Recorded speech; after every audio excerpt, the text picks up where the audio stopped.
rotten spirit. In love and trust, stated the robotic robed participants in jagged unison. In a dark circle, they collected and held flaming votives in glass star-shaped cups to attract the spirit of the night and all things unseen.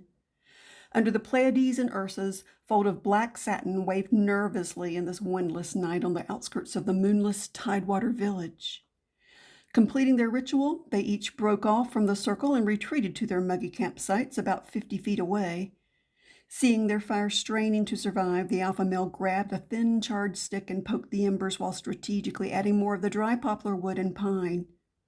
He threw some mysterious crystals upon the growing flames, and green, blue, and red arose from the logs in primitive triangles of heat.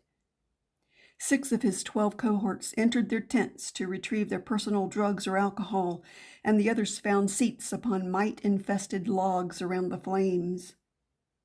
When they had all taken seats encircling the pyre, someone with a guitar played an old pagan hymn, and the others joined in dissonant harmonies. An owl hooted and flew away, knowing that nothing good would come from this gathering of two-legged creatures.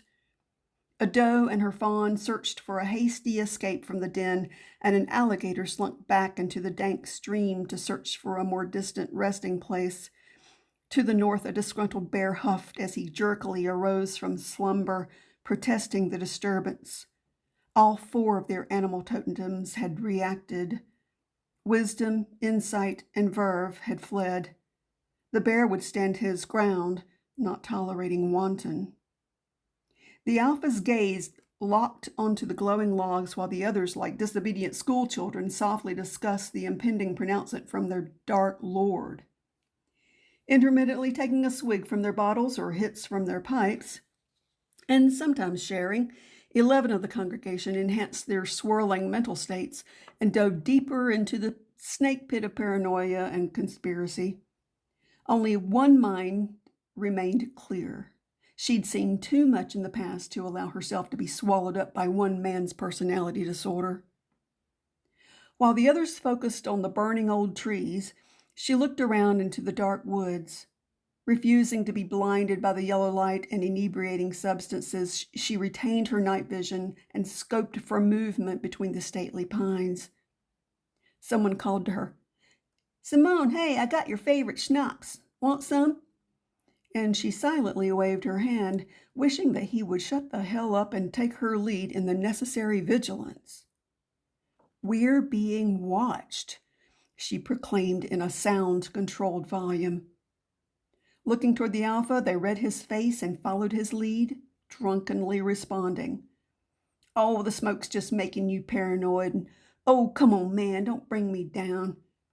They fell in line.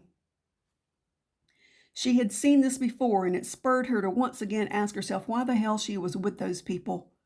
Wanting to connect with something higher, she had rejected the Christian church with its pretentiousness and worldliness. Somehow she felt that anything besides that Crossroads church was better, and she had loved reading the monthly newsletter with its articles about genuine introspection and personal goals. But the only one whose personal goals were being realized was the alpha, and he was not stable. But the others, so desperate for acceptance anywhere they could find it, ignored the blatant evidence and stuck to his side. "There's a bear up there in our ritual circle, guys. He's sniffing around, and I'll bet he's going to make his way over here." The others again looked to the alpha for a response.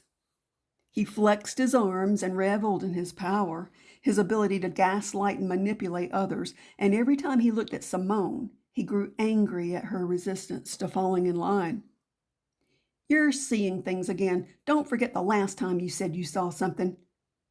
Well, she had been drunk on her own shamanic bullshit, and she had learned her lesson from that experience. Do not let your guard down around these people. She simply lowered her head but raised her eyes, focusing under her brow at the scruffy guy. This is not the same situation. He sneered through his rough goatee, and dry pine bark chips fell from her rear as she stood to exit the drunken circle. Pine needles in her sandals and coastal sand on her soles, she walked a gritty path back to her car. She'd only brought the necessities, a tent and a sleeping bag, and they held no emotional significance to her, so she consciously left her meager gear to the ethers and reversed the blue Subaru from its resting spot and headed back to town. Against a soundtrack of drunken screams, she did something for them that they had never done for her. She allowed them their dignity, respected their choice, and made up her own mind. They had made their beds, and now they could die in them. Thank you so much for listening. Be sure to look for my Substack and subscribe. Thank you.